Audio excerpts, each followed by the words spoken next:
صديق وقت الضيق صحيح وغير صحيح. صحيح لأنك فعلا تحتاج صديقك وأديئك، وغير صحيح لأنه الصديق مش بس للأوقات الصعبة، الصديق لكل زمان موقف ومكان. صديق الأوقات الحلوة والذكريات، صديق الأسرار والدعم والفرح، صديق الروح، صديق الخلافات والاختلافات.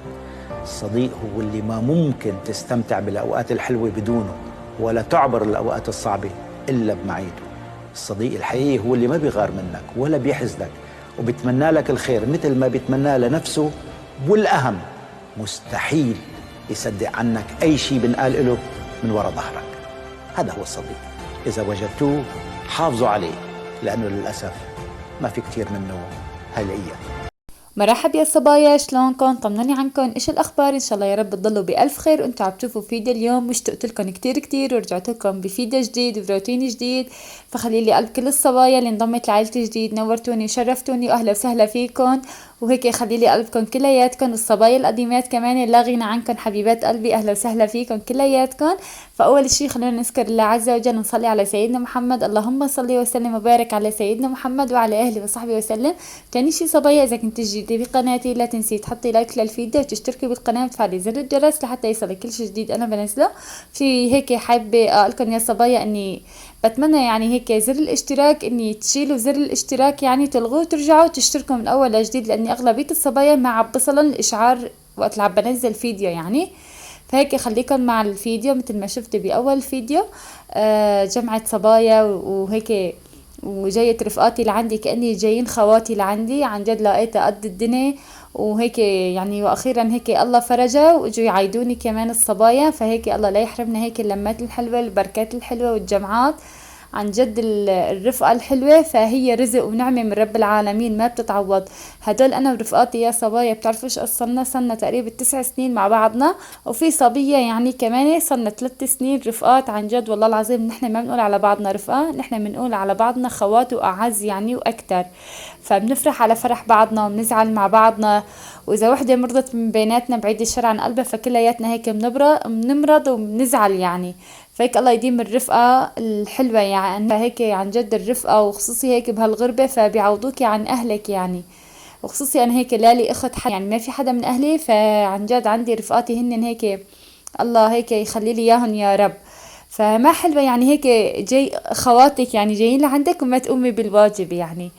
فهيك مثل ما شفتوا أول شي كانت الضيافة، حطيت هيك بتعرفوا بتفارات العيد كعكات برازق الشيبس، هذا ما بصير بلا هيك النقرشات هدول هو والبوشار. صحيح هيك البركة كلها ما في ولاد صغار، بس الله وكيلكم نحن الصبايا أصغر من الصغار، فهيك إذا ما كان في نقرشات وبركات فما بتحلى البركة. بتعرفوا انتو هيك بركة الصبايا لازم يكون فيها هيك حركات هيك وشغلات، عشان هيك لما تصير أحلى. فهيك بعد ما شلت هيك النقرشات يعني، وكنت عاملة شفتوا جنبهم كمان التمر هندي، كان عندي الصراحة ما كنت عاملته، طلعته من الفريزة يعني من الثلاجة. فطلعته كان مجرش يعني طعمته بتاخد العقل. فعن جد صحتين هون على قلبهم، كتير عجبهم الصبايا كتير يعني. كتير قالوا لي اني طلعان طيب يعني، هيك كنت كترت له ما زهر وهيك شغل البيت هيك على كيف كيفكم يعني، كتير طيب كان. فصحتين هون على قلبهم. هيك شلت النقرشات وبعدين هيك جهزت الفواكه، حبيت هيك جهز الفواكه هيك بهالطريقة. فبعد هيك ما شلت الفواكه صحتين وهنا هيك وبركنا يعني، بركنا على فكرة وقت طويل يعني. فقالوا لي حاج بقى يعني سوي لنا هالقهوة خلينا نروح على البيت يعني. فقلت لهم خلاص تكرم عيونكم. فنحن هيك عنا وحدة من هالصبايا بتلقم القهوة بتطلع معها غير شكل، الله يسلم ايديها. فقلت لها انا بجهز هون المضيفة وانت كمان جهزي القهوة يعني لقمية. قام قالت لي تكرمي. فهيك شايفين المضيفة كانت فاضية تقريبا، والله يا صبايا كل نهارين 3 بعبيلكن هالمضيفة، وبقول استنى هيك هلا ضيوف ميت السلامة تيجي تضيف فيها. فانا واولادي هيك يعني شلون بدي اقولكن كاني هيك بعد رمضان هيك عم ناكل حلو كتير يعني ما بعرف ليش. فهلا بعد شهر بتلاقوا نعمل تخفيض وزن ودراسنا بوجعونا. ايه وهيك مثل ما شفتوا يا صبايا انكبت القهوة، ما بصير بلا ما اكب بالقهوة يعني. وهيك قلت لها انتي لقمية وانا بصب بالقهوة، ها على اساس اني انا سويتها مو انتي. قالت لي خلص امري لله. فهيك كانت الضيافة صحتين وألف هنا ونوروني عن جد، ومية أهلا وسهلا فيهم. ما بعرف هيك ايش قد يعني هيك لقيتها قد الدنيا، وفرحت من جوات قلبي على جيتهم. كتير كتير كتير انبسطنا بهالجية يعني هيك. بتعرفوا انتو يعني هيك بركة الرفقات يعني، يعني ما في داعي اشرح عنها فلا غنى يعني. يعني ما يعني كثير الواحد هيك بنبسط بهالاجواء وبرتاح يعني. فهيك الله يديمنا لبعض ويديمكم انتو يا صبايا، وهيك ويجمعنا باهالينا واخواتنا هيك بجاه الحبيب محمد يا رب. فقالوا لي والله مطبقة هيك الضيافة على المد العربي يعني على بيتك. قلت له لك مشان هيك الواحد مشتري ومشتري، ليش ما ياخد يعني نفس الشي. هيك مثل ما شفتوا بعد ما راحوا الصبايا من غير شر، قمت اعمل لي لمه. هلا للامانه الله يعطيهم الف عافيه عن جد، كل ما اشيل يعني يعني كل ما بدي اشيل الملم ف كانوا يعني شلون بدي اقول يساعدوني عن جد، والله ايدي بايدهم الله يعطيهم الف عافيه. فشلون بدي اقول يقولوا لي مثلا انت جهزي الفواكه نحن بنطب هدول، فناس استلمت الترجيع مثلا البيتيفورات لمكانه، ناس استلمت الشيبس عرفتوا هيك، فناس ضبت بالجلاه. فالله يعطيهم الف عافيه عن جد والله. فما بعد ما راحوا شلون بدي اقول حسيت اني ما عندي شغل ابدا يعني. فانا متعوده يا صبايا وقت الحدا بيجيني يعني ما بخلي الضيف اني يشتغل ابدا ابدا. فبقول لحالي يعني اني هو الضيف جاي هالساعتين ثلاثه اخليه يقوم يلملم او يشتغل، فيعني اني ما حلوه عرفتوا. يعني الضيف بتبركي معه هالساعتين ثلاثه فيعني بتنبسطي بتلاقيها قد الدنيا. فما حلوة انك تقضيها شغل او هو يساعدك او تقضيها بالمطبخ. بس الصبايا يعني قالوا لي لا في اني زفر ولا في اني طبخ، يعني شغلات هيك نقرشات وشغلات بسيطة يعني. فيك الله يعطيهم الف عافية يا رب وهيك ولا يحرمني منهم. وفي صبية اسمها خنساء كتبت لي بعيد الشر عليهم، يقبشوني حبايبي ولادك ما شاء الله عليهم، ربي يحفظهم ويعطيكي الف عافية، بحبك كتير. احكي اسمي خنساء بالفيديو الجاي، بتابعك من ليبيا. الله يسعدك ويرزقك يا رب، الله يرزقه.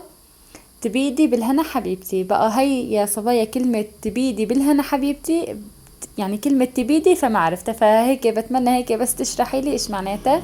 والله يسلمك حبيبة قلبي تسلمي لي، وانا بحبك كتير كتير عن جد والله العظيم يا صبايا، بحبكم كلياتكم. كل صبية بتكتب لي تعليق فهيك بفرح من جوات قلبي عن جد. فانتوا هيك قلت لكم انتوا اخواتي بالله، فالله يخلي لي اياكم ولا يحرمني منكم يا احلى عيلة. وهيك مثل ما شفتوا بعد ما كنست البيت وعملت لي مسحه للغبره وللطاولات وهيك صار البيت قطافه ونظافه، وريحه المعطرات بتاخذ العقل وبتجنن، والراحه النفسيه غير شكل وقت تخلصي هيك شغلاتك يا عين ويا سلام. فهون يا صبايا هيك دخلت على المطبخ قلت لكم ما عنا شيء، فضلت صينيه القهوه بس يعني قلت لهم مالكم حق يعني ما ضلت غير صينيه القهوه يعني تشيلوا لي اياها. قالوا لي لا بقى حاج لهون وبس بقى ضبيها انتي. فاخذت حسبي الله وقلت يلا منضب صينية القهوة ايش ورانا ايش علينا يعني. فعن جد والله يا صبايا شلون بدي اقولكن الرفقة الصادقة الناس الطيبة، فبهالوقت هذا قليل لحتى تلتقى. فعن جد اي حدا عنده هيك رفيقة صادقة طيبة فهيك حافظ عليها عن جد والله. فصعب بهالزمن هيك تلاقي انك حدا تثقي فيه او حدا تحبيه او حدا يحبك من قلبه هيك بدون مصالح او بدون اي شيء. ايه بقى ليفت الصينية اول شي يعني شلتها كمان، وبس الطباق هدول بحطهم، هدول عندي الصحون كمان بنحطه بالجلاية عرفتوا. هي هيك تطبيق الصبايا يعني ما شاء الله عليهم هن مطبقين لي كانوا الجلاية.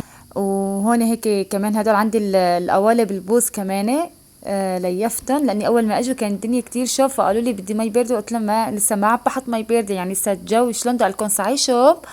بس تلاقوا يعني كمان المسعى بصير برضو انا ولادي صغار، فبس حطيت مي بالبراد بدهم يطالعوا عرفتوا دا يشربوا يعني من غير شي مرضانين. فكان عندي هدول قوالب البوز فضيت لهم اياهم يعني بتقلي يعني بالبريق وشربتهم. فمشينا الوضع مثل ما بقولوا يعني. هون قال بعد ما خلصت المطبخ ويا سعدي وعلى 24 انكبت القهوة، فبالركبة كان زايد قهوة فضيتها بكاسة وقلت بشربها يعني هيك انا عم بشتغل. ما بلبقى لنا يعني بلبقى لنا القهوة وقت الشغل والله. ايه فانكبت والله عبالكم اشروغة يعني كانت شغالة جلاي وما زعلت على شيء قد ما زعلت على السداجة، لك كنت الصبح يعني كمان مسحة السداجة وعبالكم مسحة السداجة وحايسة يعني ايش حوسة. فقلت سبحان الله والله يعني شلون بدي اقولكم الوحدة ما بتتهنى يعني، لا بده يرتاش بيتها وقت اللي بيجيها ضيوف ميت السلامة، لا بعد ما يروحوا بدها تأذي يعني. المهم اني عندي لكعة عندي لكعة يعني ما بيصير بلاها. فما حسيت يعني ما حسيت هيك ما حسيت اني بشغل وقت اللي كانوا الصبايا هون، فاشتغلت بعد ما راحوا يعني. وشايفين هيك منيح. حمدت الله اني حاطه هذا النايلون، عرفتوا اني على ظهر الجلاي، ولا كان سبحة القهوة سباحة لجوا. كان ايش بدي لك، وكنت مطالعة الجلاي يعني مسحة وراها. ايه والحمد لله. يلا مع اني الجلاية شغالة فتحتها، قلت معلش يعني لو كان بعيد عليها دور تاني، بس بمسح احسن ما يتراكم علي الشغل، يعني بتبس بعدين. وشفتوا وحتى لك راحت القهوة على البراد، قالوا بقولوا كب القهوة خير. يعني سبحان الله انا بكبها ما بعرف انا عبصب بالقهوة او ما بعرف والله ايش قصتي مع هالقهوة هي، فرزق بقول ان شاء الله ان شاء الله يا رب الله هيك يرزقنا ويرزق كل حدا عم يشوف الفيديو. قالهم بعد ما خلصت القهوة وخلصت كل شيء ضربت الكهرباء. يا صبايا واقفة هون عم بمسح السداجة يعني، والارض هيك اخر الشيء حسيت الفيشة هاي صارت تعطي هيك صوت، طالع لك هيك الوان. فمنيح يعني رحت على القواطع فورا، يعني نزلت القواطع الحمد لله. فيمكن كان في صاير تماس، بس هيك جوزي غير لي الفيشة. وهيك بعد ما راحوا الصبايا كان عندي معلاق بالبراد، يعني شويته من قبل وحطيته بالفريزر فطالعته يعني. فما احلى يا صبايا وقت بكون عندك حدا او بتكوني برات البيت هيك بتلاقي هيك اكله سريعه بتكون محطوطه بالفريزر. لهون صبايا بكون خلص الفيديو، بتمنى يكون عجبكم وحبيتوا. اذا حبيتوا لا تنسوني من اللايك والاشتراك، وبحبكم كتير كتير. بشوفكم فيديو جديد. سلامات.